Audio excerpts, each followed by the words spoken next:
ماہنامہ دریافت سے انتخاب کی سیریز کے سلسلے میں ماہنامہ دریافت کے شمارہ نمبر 19 سے ڈاکٹر ممتاز احمد خان کا ایک مضمون باغ ایک جائزہ سماعت فرمائیے۔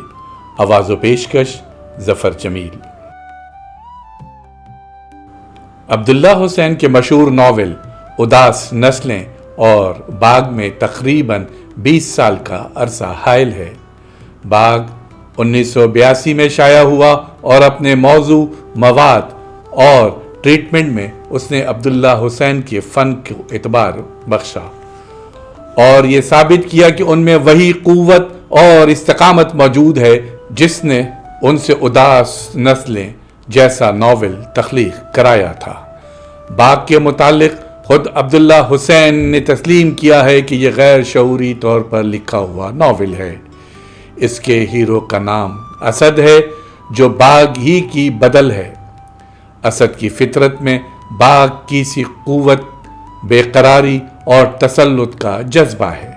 اس کی خواہش ہے کہ وہ شیر کے روبرو پہنچے اور اسے زیر کر دے۔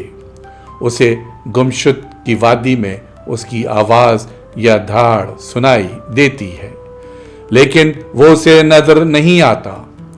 یہ شیر خود اسی کی طرح بے چین اور بے قرار ہے۔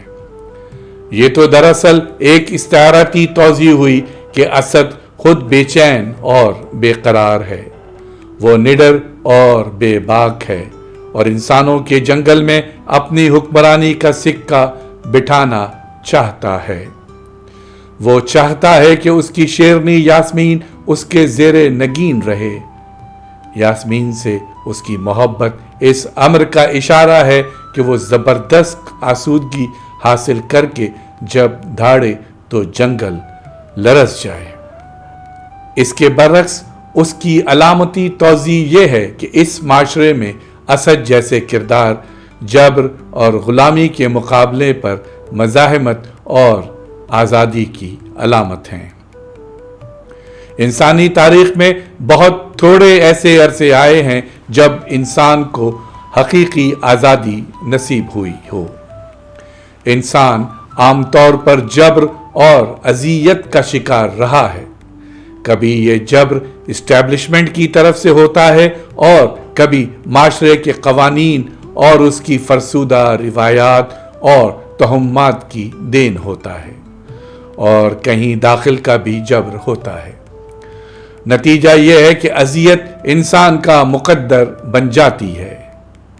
عبداللہ حسین خود اس بات کا اقرار کرتے ہیں کہ انسان کی ذات جبر کی زد میں رہتی ہے۔ میرا ایک فلسفہ بھی بن گیا ہے کہ انسان کی ذات پر بہت سے جبر آزمائے جاتے ہیں، شروع سے آخر تک، یعنی پیدا ہونے سے مرنے تک۔ کچھ زندگی کی صورت ہی ایسی ہے، چاہے وہ یہاں ہو، چاہے یورپ میں ہو، چاہے امریکہ میں ہو۔ انسان کی زندگی پر بہت سے جبر عائد ہوتے ہیں، عائد کیے جاتے ہیں، آزمائے جاتے ہیں، اور ان سے بچ کے نکل جانا یا نہ بچ کے زندہ رہنا انسان کا ایک بہت بڑا مسئلہ ہے۔ اور وہ چیز صرف سیاسی چیز ہی نہیں، اس کی کئی شکلیں ہیں۔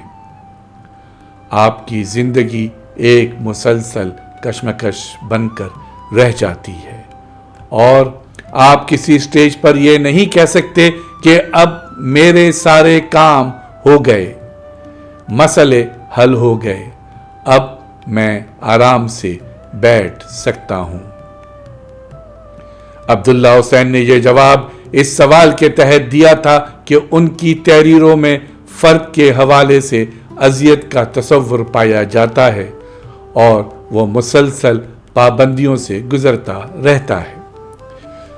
اس کا مطلب ہے کہ عبداللہ حسین کے یہاں مختلف پابندیوں میں جکڑا ہوا دکھائی دیتا ہے، لیکن وہ سست اور مفاہمت پرست نہیں۔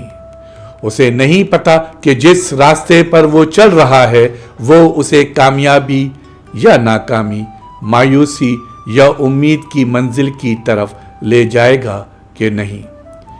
اس کا کام محض مزاحمت کرنا ہے، نتیجہ اس کا خواہ کچھ بھی نکلے۔ لیکن مندرجہ بالا حوالے کی آخری سطروں سے پتہ چلتا ہے کہ عبداللہ حسین یہ سمجھتے ہیں کہ آج فرد کی زندگی مسلسل کشمکش سے عبارت ہے اور یہ کہ اس کے مسائل کبھی حل نہ ہوں گے۔ وہ اول تا آخر کسی نہ کسی قسم کی اذیت کا مقابلہ کرتا رہے گا اور یہ کبھی نہیں کہہ سکے گا کہ اب میں آرام سے ہوں۔ در حقیقت یہ بات دیکھنے میں سادہ سی لگتی ہے لیکن پیچیدہ بھی ہے۔ انسان کی زندگی میں بڑی پابندیاں آتی ہیں، اب یہ اس پر منحصر ہے کہ وہ مصائب یا پابندیوں کے آگے ہتھیار ڈال دے یا تمام رکاوٹوں سے ٹکراتا ان کو ہٹاتا آگے نکل جائے، خواہ اس راہ میں وہ ختم ہو جائے یا کامران ہو کر امر بن جائے۔ یہاں دراصل ایک مسئلہ پیدا ہوتا ہے، آیا جو لوگ کامیاب گزرے کیا ان کی زندگی قابل تقلید نہیں؟ اور کیا یہ نہ سوچا جائے کہ انسان جبر کی پل صراط سے کامیابی سے گزرنے کی صلاحیت رکھتا ہے، اس لیے وہ یہ دعویٰ کر سکتا ہے کہ میں آرام سے ہوں، میرے نقش قدم پر چلو، جبکہ عبداللہ حسین کہتے ہیں کہ وہ یہ دعویٰ نہیں کر سکتا کہ وہ آرام سے ہے۔ اس سلسلے میں دنیا کے بڑے انسانوں کی مثالیں دی جا سکتی ہیں۔ دراصل سوال یہ ہے کہ دنیا میں بڑے انسان کتنے ہوں گے؟ گو کہ ان کی زندگی قابل تقلید اور یہ کہ ان کی راہ پر چلنا ہی مثبت فلسفہ زندگی ہے۔ لیکن ان لوگوں کا کیا ہوگا جو عام طور پر جبر کی زد میں رہتے ہیں اور آخر تک اس کی اذیت برداشت کر کے فنا ہو جاتے ہیں؟ اداس نسلیں کا ہیرو نعیم اور باغ کے اسد دونوں کا المیہ ہی یہ ہے کہ وہ اپنے اندر اور باہر دونوں قسم کے جبر کا شکار ہیں اور اس مخصوص 20ویں صدی کے انسان ہیں جن پر جبر آزمائے جا رہے ہیں، اور چونکہ زندگی کی ایک مخصوص صورت ہے لہذا وہ اس کے حصار سے نکل بھی نہیں سکتے۔ اس کی ایک چھوٹی سی مثال ایٹمی جنگ کے خطرات اور اس سے پیدا ہونے والا خوف ہے۔ گو کہ ابھی ایٹمی جنگ نہیں ہوئی لیکن ناگاساکی اور ہیروشیما کی تباہی اور اس عشرے میں ایٹمی پلانٹوں سے خارج ہونے والی گیس سے پھیلنے والی محدود تباہی نے یہ احساس عام کر دیا ہے کہ کسی بھی دن کسی بھی لمحہ پورا عالم انسانیت معدوم ہو جائے گا۔ پھر مخصوص سیاسی نظام کا جبر تو سبھی کو اپنے گھیرے میں لیے ہوئے ہے۔ باغ کا اسد ایک ایسا کردار ہے جو مستقل اندرونی اور بیرونی جبر کے ہاتھوں ہلکان ہے، گو کہ وہ ہار ماننے والا نہیں ہے۔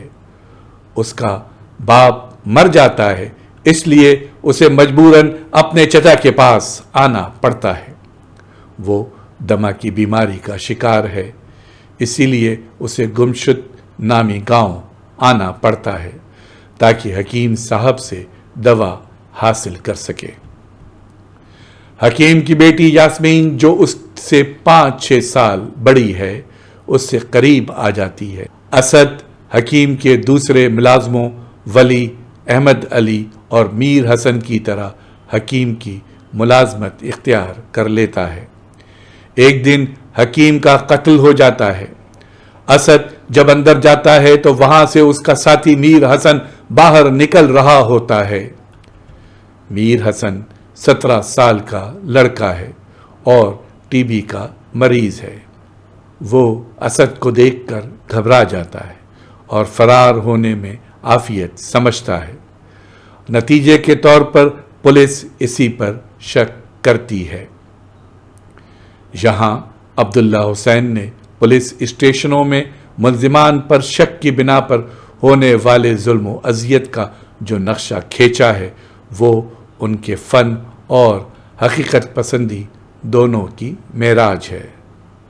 گو کہ اس کی عکاسی میں عبداللہ حسین نے اداس نسلیں کی طرز پر گالیوں کو بھی شامل کیا ہے، جس پر قاری اور نقاد دونوں اعتراض کرنے کا حق محفوظ رکھتے ہیں۔ تاہم اگر اس پہلو کو نظر انداز کر دیا جائے تو پولیس کے طریقہ تفتیش کے مناظر سب کو جھنجھوڑ دینے کی صلاحیت رکھتے ہیں۔ ان مناظر کو پڑھنے والا شاید ہی مرتے دم تک ظلم کی اس شکل کو کبھی بھول سکے۔ ناول کو اکثر ظلم، استحصال اور جبر کی مؤثر عکاسی بلندی پر لے جاتی ہے۔ باغ کا یہ پہلو ہمیشہ تعریف کے قابل گردانا جائے گا۔ ابھی آپ نے ڈاکٹر ممتاز احمد خان کے مضمون جس کا عنوان ہے باغ ایک جائزہ پہلی قسط سماعت فرمائی۔ دریافت ڈیجیٹل پر اس کو ظفر جمیل نے پیش کیا۔ اس کی 2 اقساط آئندہ یوٹیوب چینل پر اپلوڈ کی جائیں گی۔ شکریہ۔